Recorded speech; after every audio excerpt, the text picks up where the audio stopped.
Este podcast tem o apoio da gama Audi e-tron. Esta é a história do dia da Rádio Observador. Subimos o rio Amazonas.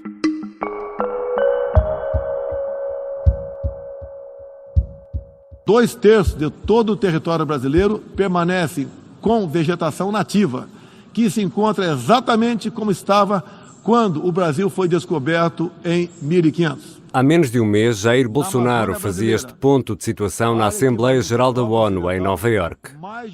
Só no mês de setembro deste ano, arderam mais de 1.450 km² de floresta amazónica, isto segundo o Instituto Nacional de Pesquisa Espacial do Brasil. Estes mais de 1.450 km² são quase a área da cidade de São Paulo e mais de 14 vezes a área da cidade de Lisboa em apenas um mês.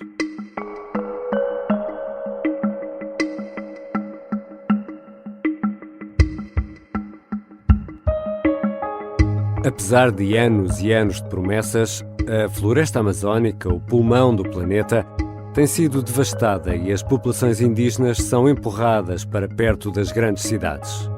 A floresta e as populações indígenas estão a perder terreno para o cimento e para os garimpeiros.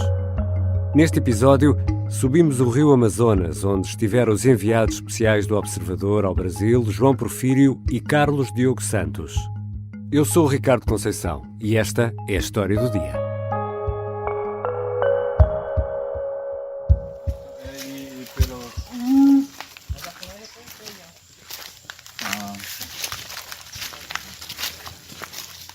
Bem-vindo, Carlos. Olá, Ricardo. Carlos, este som que estamos aqui a ouvir é de onde? De onde é que vem? Olha, este som é o som da entrada da aldeia do povo Sataré junto ao rio Ariaú. Esta não é uma aldeia originária deste povo. Ela foi criada aqui há uns anos, quando um grande hotel decidiu implantar-se nas proximidades deste rio, que fica muito próximo do município de Manaus, a capital do estado do Amazonas, e nessa altura o projeto grandioso deste hotel, que queria ser o maior hotel de selva, chamou indígenas para fazerem espetáculos para os turistas. Mas o hotel já não existe. Aliás, foi até já absorvido pela natureza, ele era grande parte feito de madeira, e os indígenas que por lá trabalharam acabaram por ficar e se fixar ali nas margens do rio. Ou seja, estás na região do grande rio Amazonas e conseguiste, aí no Brasil, testemunhar como é a vida dos índios brasileiros? Sim, exatamente. Nós fizemos aqui uma viagem pela Amazónia, passámos pelas margens de vários rios, um deles o Amazonas, como referias, mas também o Rio Negro e o Solimões, para conhecer melhor alguns dos povos que para aqui vieram, deixando as suas terras indígenas originais, em momentos muito diferentes, com objetivos muito diferentes. Bom, só coincide na parte de virem à procura de melhores condições de vida do que aquelas que tinham nos locais originários. E existe tudo, existe entre os que vivem de uma forma mais natural, portanto, com as malocas típicas, as casas de palha, e aqueles que, entretanto, e por já estarem mais próximo de uma grande cidade, como Manaus, acabam por ter já casas de tijolos, ainda que muito precárias. E, portanto, há uma diversidade destas aldeias indígenas que ficam já dentro da Amazónia, mas relativamente próximas de um grande centro urbano, neste caso Manaus. Carlos, e aqui não temos bem a noção do que é essa realidade. Nós estamos a falar de quantas tribos indígenas no Brasil, quantas pessoas, quantos dialetos, ou se calhar quantas línguas? É uma realidade muito, muito complexa. Basta dizer que em todos os estados há indígenas e, portanto, o Brasil tem, segundo os dados mais atuais, que já estão muito atualizados, são de 2010, é aliás interessante que os censos estão a ser feitos agora, os 2022, e, portanto, no final do ano poderemos ter dados mais atualizados, mas aquilo que se sabe, aquilo que é tido ainda como oficial, é que os povos indígenas compõem 305 etnias, falam um total de 274 línguas e no total são aproximadamente 897 mil pessoas e como eu dizia no início, estão presentes em todos os estados. Portanto, se pensarmos que todos eles possuem uma cultura própria, de facto é uma grande multiculturalidade dentro das populações indígenas aqui no Brasil inteiro e na Amazónia particularmente. Mas são números ainda de 2010, não é? Como estavas a explicar. Exatamente, porque os censos de 2022 estão a ser feitos agora e os resultados serão conhecidos nos próximos meses. E aí, na zona do Grande Amazonas, estiveste com que tribos? Olha, sobretudo com os Apurinã, que são indígenas que vêm do rio Purus, também com os Yucuru e com os Sateré. Como eu disse, nenhum deles está na sua localização originária, estão em localizações que outrora foram de outros povos, mas os povos com quem nós estivemos agora são estes, que têm agora aldeias nesta região. Agora, quanto tempo, por exemplo, você não vai a Manaus? Vai fazer um ano, acho que já. E é bem aí. Né? Mas eu acho que aqui na outra área aqui, ó, vende também negócio de rancho, né? Negócio de açúcar, café, tudo vende aí. E como estavas a explicar, vivem nessas aldeias, vão muitas vezes à cidade grande da região que é Manaus? Claro que as pessoas que vivem nestas aldeias, os indígenas que aqui vivem e que estão a 1 hora, a 40 minutos de barco de Manaus, vão com alguma regularidade à cidade, mas essa regularidade é ainda assim muito espaçada. E como nos disse aqui este jovem de 20 anos, o Nazareno, de facto as pessoas passam muitas vezes 1 ano sem ir a uma cidade grande, até porque alguns dos produtos da cidade acabam por ser levados por pessoas que fazem negócio para junto das aldeias. Portanto, há de facto períodos muito longos em que as pessoas das aldeias não vão à cidade. Obviamente que uma vez por ano, uma vez de 2 em 2 anos, alguns casos uma vez por mês, porque em algumas aldeias os indígenas recebem apoios do Estado e, portanto, quando recebem esse apoio têm de se deslocar à cidade, mas é quase sempre por necessidade. Carlos, e não deixa de ser paradoxal, interessante, que este rapaz que estávamos a ouvir, que é indígena, se chame Nazareno. É verdade, esse é um nome português e católico, mas é também importante realçar aqui uma coisa, que além deste nome de registro civil, digamos assim, todos os indígenas têm também um nome indígena, ou seja, Nazareno há de ter também, e tem naturalmente, o seu nome indígena, o nome pelo qual é conhecido na sua aldeia. Além disso, Nazareno tem como último nome Yucuru, que é o nome do seu povo. Portanto, ele apresenta-se como Nazareno Yucuru, é um nome em português, fazendo ressalva ao nome da tribo, do povo dele, mas ele, além disso, tem também um primeiro nome na língua indígena e pelo qual é conhecido na aldeia. E essas crianças indígenas vão à escola regular, chamemos-lhe assim? Sim, também aqui temos vários modelos. Há alguns povos, como por exemplo os Sateré, onde dentro da própria aldeia existe um espaço que é uma espécie de escola improvisada, em que um dos elementos da aldeia, neste caso dos Sateré, é a própria cacique que dá aulas aos mais novos, mas estamos a falar de aulas de aprender as letras e de juntar algumas palavras, não mais que isto. E depois temos casos de aldeias, como acontece com os Apurinã e com os Yucuru, em que as crianças vão a uma escola do Ministério da Educação brasileiro, em que seguem os conteúdos programáticos de qualquer aluno e em que os professores não indígenas seguem também eles, portanto, todo o processo de seleção. Alguns deles vivem em regiões muito próximas e, como são regiões ribeirinhas, é muito interessante também o transporte, porque tanto as crianças como os professores chegam de barco. Já voltamos à conversa com o jornalista Carlos Diogo Santos. Vamos falar sobre a forma como os índios no Brasil estão a ser empurrados para fora dos seus terrenos ancestrais.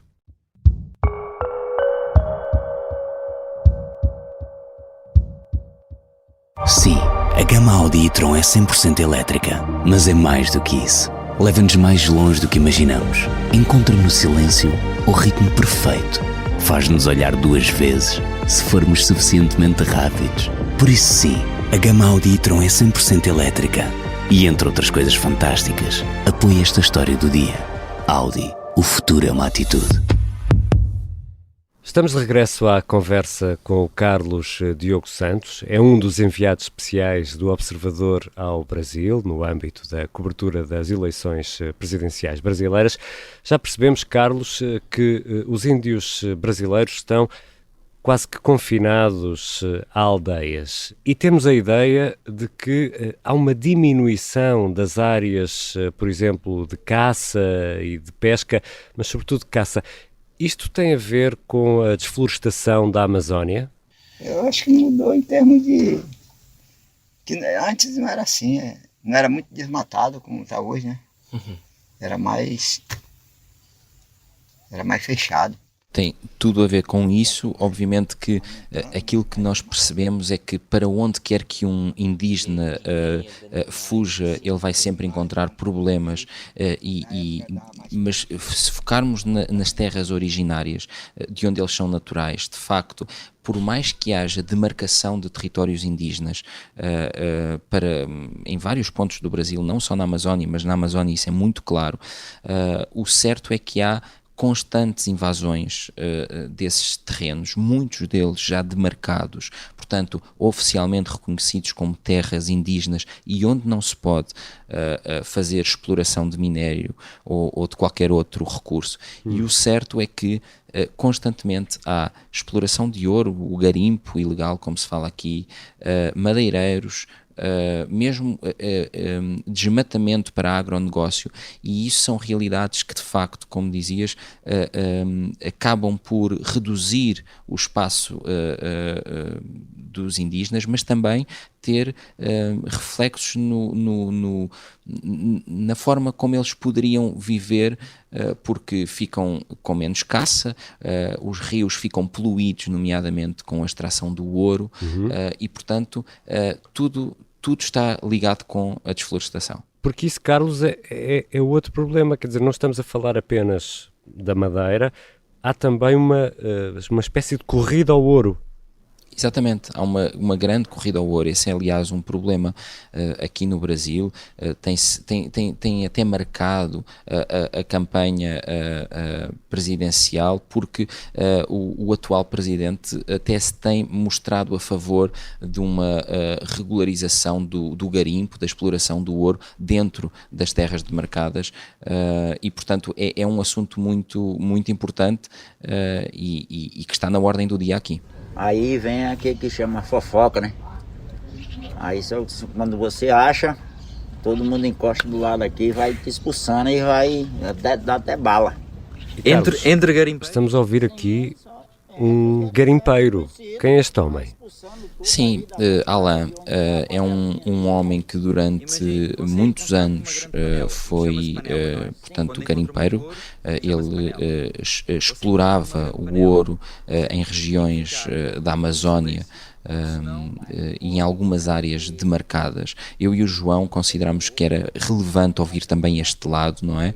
Contar esta parte da história, e é muito, muito interessante perceber como este garimpeiro, falando connosco, dando a cara, assume que aquele mundo que viveu é um mundo do crime, onde mesmo entre garimpeiros, colegas, digamos assim, na exploração do ouro, se alguém descobre uma região mais rica em ouro, onde pode ser feita uma exploração mais intensiva, e se um colega sabe, pode mesmo haver tiros, pode haver violência muito, muito grave entre estes homens. E, portanto, se estamos a falar entre garimpeiros, entre homens brancos, quanto mais se for a população indígena a revoltar-se contra a presença destas pessoas no seu espaço. E, portanto, é muito interessante ver como Alain descreve a realidade destas pessoas armadas e que acabam por viver na ilegalidade. E destaca aqui uma coisa, que é, ele no final da conversa dizia-nos que esperava em breve poder voltar à vida de garimpeiro. E, portanto, temos aqui esta questão entre pessoas que precisam também de dinheiro para sobreviver, que se habituaram à exploração ilegal e que vivem num mundo sem leis. E isto é tema de campanha eleitoral? Há diversas acusações de permissividade por parte do presidente Bolsonaro em relação à desflorestação na Amazónia, por exemplo. Sim, eu aliás antecipei ali um pouco quando fiz uma referência a isso. Totalmente. O atual presidente tem-se mostrado muito favorável, como eu fazia referência, à ideia de permitir que dentro da terra indígena, da terra demarcada como sendo área para os indígenas, se pudesse explorar o ouro. E o que é interessante é que dentro das aldeias onde nós passamos, a bipolarização política do país é assumida. As populações indígenas têm uma posição, na maioria das vezes, e mesmo quando, porque há uma realidade junto a algumas aldeias de igrejas evangélicas que se foram fixando, e mesmo quando isso acontece, mesmo quando há alguma indicação de algum pastor para votar em A ou em B, é muito interessante como os indígenas não estão desligados do mundo real e têm a sua posição, e muitos deles dizem, não, eu não vou seguir. Podem dizer que eu vou para o inferno se eu não voto neste ou naquele. Eu vou fazer isto porque isto é o melhor para nós, é o melhor para o respeito da demarcação das nossas terras. Portanto, é muito interessante perceber como mesmo dentro das aldeias este assunto, que é um assunto político, está na ordem do dia, é muito acompanhado. E as populações indígenas também são permeáveis a outros fenómenos, como por exemplo a toxicodependência e o alcoolismo, não é? Sim, sobretudo aquelas aldeias que eu falava ainda há pouco estão às portas da cidade, não é? E portanto estes fenómenos e o que o homem branco pode levar para dentro é sempre um receio dentro destas aldeias. Eu fui para a cidade com uma branca, ela me levou para me estudar e eu fui ser doméstica para ela também, né? E há também relatos, como ouvimos aqui, de aproveitamento dessas fragilidades. Carlos, quem é esta mulher que estávamos a ouvir? Sim, esta mulher é Thelma Taurepang. Ela faz parte do povo Taurepang, é hoje em dia é uma ativista, ela faz parte de vários movimentos, tem como bandeira a defesa dos direitos da mulher indígena, já foi candidata a deputada, é uma pessoa com alguma influência, mas que conta ao observador aqui como é que ela própria, em criança, foi vítima desse aproveitamento e como é que a tradição acaba por a expulsar por não querer seguir um casamento arranjado, e acabou entregue a uma família de brancos para trabalhar e não recebia nada por isso. Carlos, se pudéssemos resumir esta vossa viagem, tua, Carlos Diogo Santos, e do João Porfírio à Amazónia, dirias que encontraste populações indígenas fragilizadas por uma pressão da vida moderna, daquilo que é a vida ocidental, como a vivemos, e pouca preocupação em preservar essa riqueza cultural e natural, é isso? Sem dúvida. É uma pressão que muitos indígenas acabam eles próprios por colocar sobre si, sobretudo quando se predispõem a aproximar-se da cidade em busca de melhores condições de vida. O problema é que essa aproximação acaba por ser uma viagem sem retorno, porque cria a dependência, expõe-nos a situações que apagam a sua cultura. Eu falava ainda há pouco das igrejas evangélicas que estão a proliferar junto a algumas aldeias, e portanto se por um lado há uma aparência de melhores condições de vida mais próximos da cidade, em terras mais próximas da cidade, por outro essa é, como eu dizia, uma viagem sem retorno e que acaba por subverter crenças e a cultura dos indígenas. Obrigado, Carlos. Obrigado.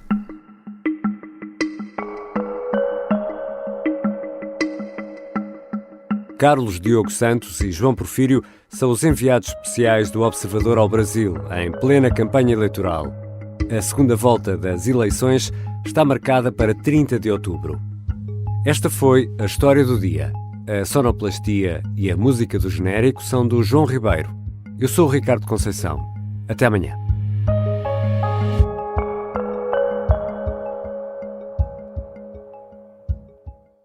Este podcast tem o apoio da gama Audi e Tron.